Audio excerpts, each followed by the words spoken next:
신학은 고루하고 능력이 없는 것이다. 신앙은 지식은 없고 열정만 있다 라고 합니다.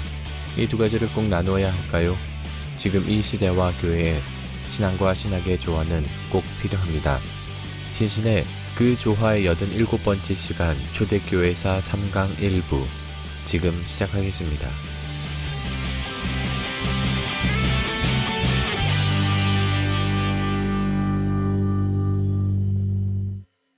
네, 저희 신신의 또 이번에 초대교회사 3강 시작해 보겠습니다. 안녕하세요, 전희수 교수님. 네, 안녕하세요. 네. 전혜수입니다. 저번 시간까지 저희 유대교 이야기를 좀 했었죠. 네, 유대교와 어떤 기독교. 그러니까 유대교가 이제 기독교의 첫 번째 도전이다. 네. 네, 이렇게 말씀드렸습니다. 네, 그러면 이제 첫 번째 도전을 이렇게 마무리 짓는다면 두 번째 도전은 어떤? 두 번째 도전은 이제 로마 제국의 박해 이렇게 음. 볼 수 있을 것 같아요. 기독교가 로마 제국에 선교되면서 음. 박해라는 엄청난 어려움을 당하게 되거든요. 이건 유대교의 박해, 유대교의 어떤 도전보다는 그러니까 뭐랄까 물량, 그러니까 크기로 봤을 때는 훨씬 더 큰 거죠. 그렇죠. 박해 강도가 네, 강도가 길고 강한 거죠. 길다면 좀 어느 정도? 시기적으로 길다는 거죠. 네, 네. 어느 그러니까 정도나 되나요? 313년에 이제 공인이 되니까 뭐 한 300년 가까이 되는 거죠. 박해 기간이. 근데 그 기간을 견뎠다는 거네요. 그렇죠. 그렇죠. 그러니까 견디지 못했으면 이제 기독교가 사장됐거나 사라졌거나. 그렇죠. 소멸되거나 아니면 아주 작은 종교로 전락하거나 그런 거죠. 지역 네, 종교나. 제가 이제 그 기독교가 유대교의 박해를 받을 때 네. 그리고 정체성이 불분명할 때 네. 기독교가 이제 그 정체성을 분명하게 하게 됐다고 그랬잖아요. 네네네. 특히 이제 이방에 이게 선교가 되면서 기독교가 이제 유대교와 다른 이방적 기독교로 재편되었다 그런 얘기를 했죠. 네. 그럼 오늘은 교회는 어떻게 응전을 했겠는가?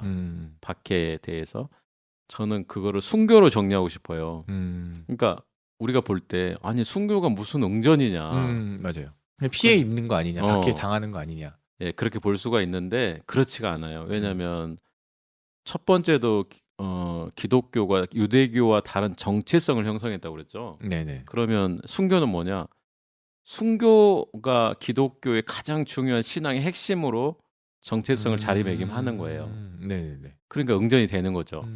그게 로마 입장에서는 그냥 박해가 될 수 있겠지만 받아들이는 기독교인들에게 있어서는 이게 정체성이 확고하게 딱 생겼거나. 네, 그 정도만 아니라 예를 들면요, 간디가 네. 비폭력을 주장했잖아요. 네네네. 그래서 많은 인도 사람들이 영국의 박해 속에서 죽어갔잖아요. 네. 근데 영국 사람들 입장에서 그게 얼마나 큰 저항이겠어요.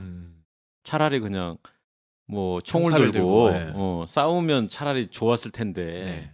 그렇게 맨몸으로 무저항으로 죽어가니까 더 큰 부담이 되는 거죠.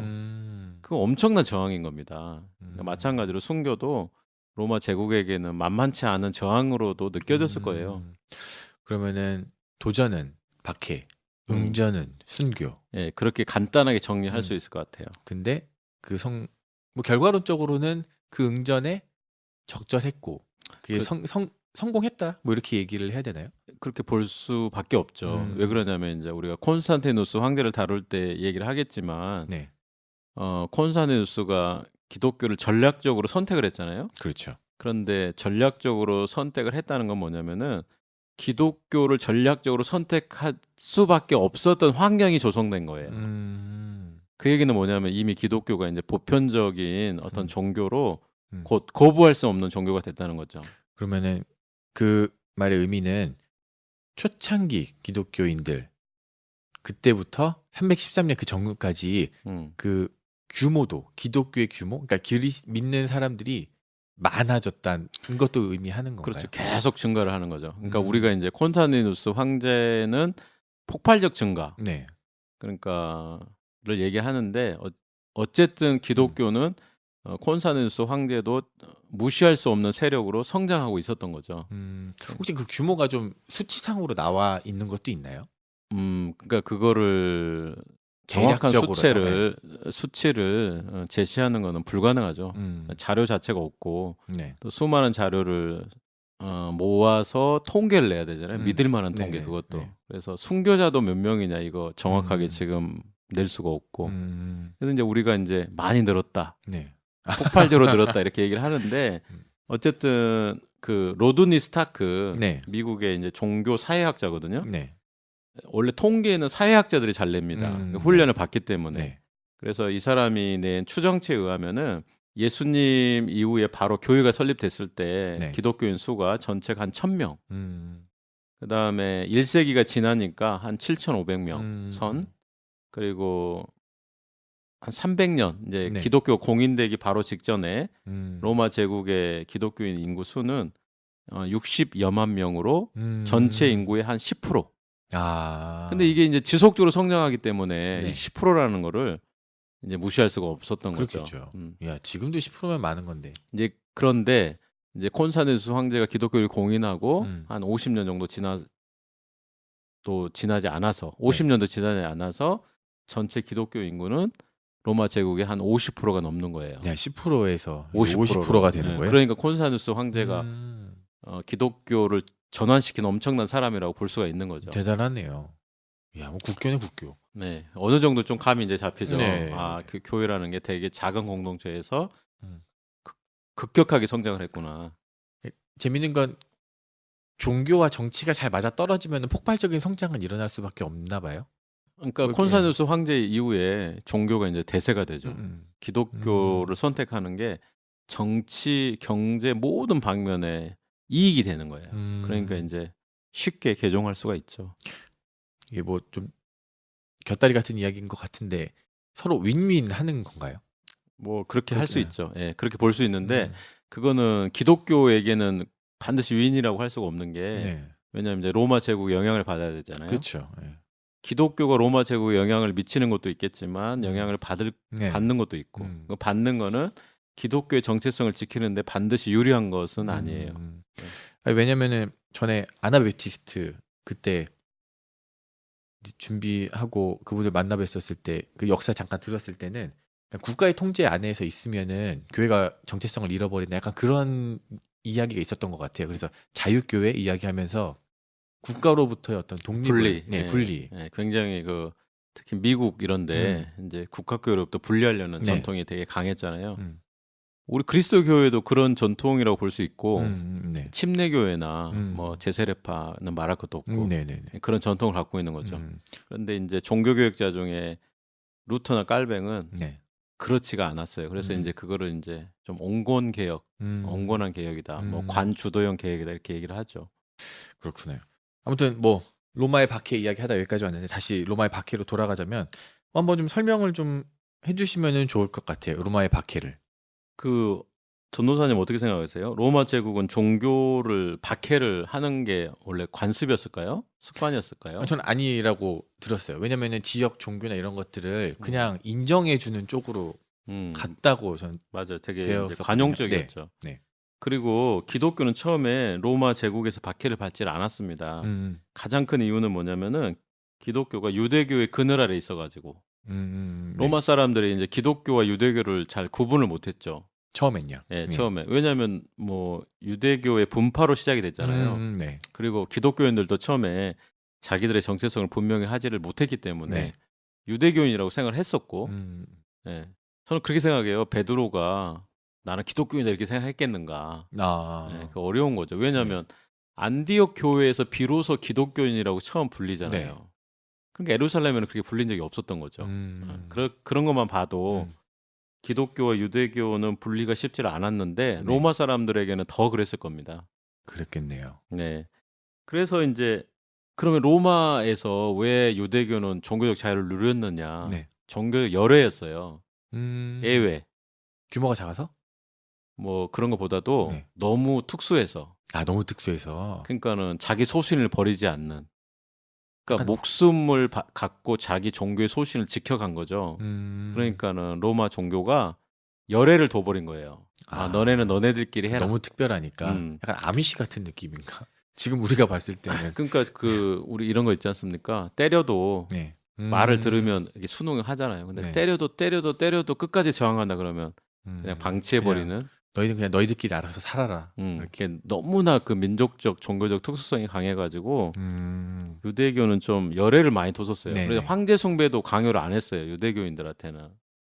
유대교들한테는요? 네. 그러면은 갑자기 질문이네요. 그 왜 성경에 보면은 이제 뭐 신상들이 있었고 디베랴 뭐 이렇게 바다 하면서 음. 그 뭐라 그럴까 그 유대 지역에 있었던 신상들은 있었지만 거기에 경배한다거나 그런 압박 같은 거 사실 없었던 거예요. 그러니까 유대교인들한테는 상식적인 선에서 음. 그 정부의 강요는 없었죠. 예. 아, 왜냐하면 너무 특수하고 그랬구나요. 너무 이제 그 철저하게 저항을 했기 때문에 그런 부분에 음. 유대교인들이 바뀌질 않잖아요. 네. 그러니까는 이건 유대인들의 특수한 거구나. 음. 그래서 유대교는 이제 황제 숭배도 열애됐었고 기독교도 이제 박해의 그늘에는 있질 않았는데 네. 점차 이제 그 정체성이 분명해지잖아요. 네. 기독교인으로 유대교인과 다르다는 게 이제 드러나기 네. 시작하는 거죠. 네. 가장 이제 중요한 이유가 뭐냐면은 그 기독교인들이 로마 사람들하고 좀 구별되게 살았습니다. 음. 예를 들면은 뭐 로마 사람들이 좋아하는 어떤 문화 이런 걸 즐기지를 않아요. 뭐 격투 시합 같은 거, 그렇죠. 뭐 경기장 가는 거. 네. 그 다음에 로마 사람들은 그 어린애들을 좀 자유롭게 유기를 했거든요. 네. 유기 버릴 수가 있었어요. 버린다는 거죠. 예, 아기를 낳으면은 선택할 수가 있었어요. 버릴 수도 있었는데 그냥 많이 버렸습니다. 네. 근데 기독교인들은 생명처럼 그거를 음. 아꼈거든요. 네네. 그런 이제 눈에 확실하게 이제 좀 가시적인 그런 구별되는 점이 있었어요. 네네네. 그러면서 이제 기독교인과 로마 사람들이 점점 다르다. 음. 그다음에 이제 유대교도 굉장히 그 철저하게 저항적이잖아요. 네. 근데 왜 기독교는 박해를 했을까? 그런 그렇죠. 부분이 좀 궁금할 수가 있는데 그게 이제 민족 종교와 세계 종교의 차이점이라고 설명할 수 있을 것 같아요. 무슨 얘기냐면은 유대인들은 일단 그 자기 나라 민족이 특수하게 구원받았다고 생각하잖아요. 네. 선택됐다. 네.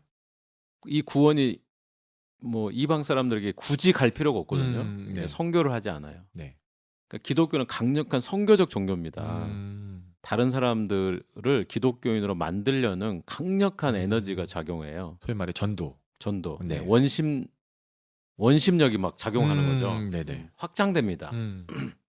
이게 기독교의 특징이에요. 그런데 이제 유대교인들은 자기 소신을 자기만 갖는 거란 말이죠. 네. 근데 기독교는 자기 소신을 확장시켜요. 다른 사람들에게 전염시킨단 말이죠. 네네. 그럼 로마 정부 입장에서는 굉장히 이거 위험한 거죠. 네, 전염성이 강하니까. 네, 기독교와 유대교를 동일하게 볼 수가 없는 거죠. 그리고 또 기독교가 전하고 있는 그 내용이 로마가 좋아하는 거면 상관을 안 했겠지만 그렇죠. 그 내용 자체가 맞아요. 이제 좋은 포인트인데 로마가 왜 종교적 관용을 버렸느냐? 음. 그거는 사회와 정치 이런 부분에 혼란을 준다고 느꼈기 때문에 그렇죠. 로마도 뭐 종교 관용적이라고 그래서 다 관용하겠습니까? 그렇죠. 사회 질서나 정치 네. 질서를 어지럽히면 당연히 나서죠. 근데 기독교가 그렇다고 본 거예요. 그래서 이제 박해가 시작이 됐는데 네. 박해가 좀 우연하게 시작됐습니다. 네. 그 AD 64년에 네로 황제, 굉장히 네네. 유명한 황제잖아요. 그렇죠. 이 네로 황제가 이제 로마시를 불태웠다 이런 이제 혐의를 받게 됐죠. 네. 왜 그러냐면은 로마시가 불이 났는데 14구역 중에 10개가 불이 탔어요. 네. 한 3분의 2 이상이 불이 탔는데 근데 이제 그 화재를 진압하는 과정 중에서 네. 거기에 이제 황제 궁을 짓겠다는 소문이 나는 거예요. 네네. 그러면 어떤 생각이 들겠어요? 로마 사람 입장에서? 궁 지으려고 불태웠다. 그렇죠. 예, 그리고 네로가 인기 있는 황제도 아니었는데 네네. 그러다 보니까 이제 화재의 책임이 황제에게 간 거죠. 그러니까 황제는 이 정치적 책임을 유대인 특히 기독교인에게 이제 물리기 시작을 한 거예요. 돌렸구나. 희생양. 그렇죠. 정치적 희생양이 필요한 거죠. 왜 그랬냐면 로마가 불에 탔지 않습니까? 네네. 근데 유대인과 기독교인들이 많이 몰려 사는 지역이 있었을 거예요. 네네. 그 지역은 불이 안 난 거예요. 그 지역엔 불이 안 났구나. 그러니까 이제 좀 사람들이 의심할 수 있는 혹시 나름 또 걔네들만 안 탔으니까. 네. 뭐 그렇기도 하고 기독교인들이 많은 논란에 휩싸였다고 제가 말씀드렸잖아요. 네. 그런 게 이제 융합되면서 아주 잔인한 박해가 진행이 되는 거죠. 로마 시에서만 일어납니다. 이 박해는 로마 시에서만 진행이 되고 네. 다른 지역으로는 확산되지 않고요. 네. 우리가 좀 구별돼야 되는 게 로마 제국, 네. 로마 시 이게 좀 다르잖아요. 예. 그렇죠. AD 64년에 이 박해는 로마 시에서 진행이 되는데 뭐 쉽게 표현하자면 전국적인 건 아니고 그냥 어떤 한 지역에서만. 로마 시. 예. 근데 이때 이제 우리가 그 얘기하는 게 하나 있는데 베드로와 바울이 이때 순교했다고 이제 일반적으로 얘기돼요. 네, 맞아요. 일반적으로. 음. 그것도 확실한 뭐 역사적 기록이 없습니다. 네. 없는데 학자들이 추정키로 뭐 그때 죽지 않았겠느냐 가능성이 없다고 보는 거죠. 네. 그래서 우리가 이제 뭐 영화로도 보고 뭐 책에서도 많이 읽었던 코바디스 네. 도민의 네. 주여 어디로 가시나이까 그 이야기가 이제 그때 나오는 거죠. 뭐 십자가에 거꾸로 달려 죽었다라는 것도 맞아요. 베드로가 이제 그때 또 도망을 가려고 한 거죠. 네. 근데 이제 로마시를 벗어나기 네. 전에 예수님을 만난 네. 거예요. 예수님은 로마로 들어가고 네. 있었어요. 베드로 나가고 있었는데. 음. 그래서 주여 어디로 어디로 가시나이까. 가시나이까. 네, 그런 게 나온 거죠. 네. 그리고 나서 박해의 가장 중요한 이제 이유는요. 황제 숭배가 돼요. 황제 숭배. 네. 제가 아까 말씀드렸죠. 그 유대교인들은 황제 숭배에서 열애되었다. 좀 열애되었다. 네. 그러다 보니까 이제 기독교인들이 고민하는 계층이 되는 거죠. 네. 우리가 좀 이해되는 게 뭐냐면요. 로마 사람들은요. 네. 그 당시 멘탈리티가 뭐냐면은 여러 신을 믿는 게 너무나 당연한 거다. 자신론이 당연했다. 너무나 당연한 거였어요. 그러니까는 그 유일신을 믿는 게 너무 이해가 안 됐던 시대예요, 사실은. 뭐 그리스 로마 신화 보면은 무슨 신 다 있으니까요. 그러니까 지금 예를 들면은 부처님을 믿으면서 예수를 믿는다. 이해 안 가잖아요. 그렇죠. 지금은 좀 그렇죠. 그런데 그 당시 로마 사람들에게 있어서는 너무나 당연했던 거예요. 오히려 한 신만 믿는 게 이상한 거죠. 그러니까 네네. 한 신을 더 잘 믿을 수는 있지만 한 신만 믿는다는 건 있을 수 없어요. 그 당시 개념으로는 네. 네, 전사님 거기 뷔페를 가면 하나만 먹나요? 다 같이 먹어야죠. 근데 거기 가서 무조건 하나만 먹는 거야. 그렇지. 좋아하는 걸 더 네. 많이 먹을 수는 있지만 좀 이해가죠. 이해갑니다. 그러니까 저는 그래서 그 로마 종교 그 시대를 뷔페 그렇게 좀 설명을 하죠. 종교 뷔페 같은 거 있었는데 기독교인들은 하나의 음식만 옳고 이게 맛있고 이게 최고고 이것만 먹어야 되고 그런 식으로 이제 얘기를 하니까 로마 사람들은 이해가 안 됐던 거죠.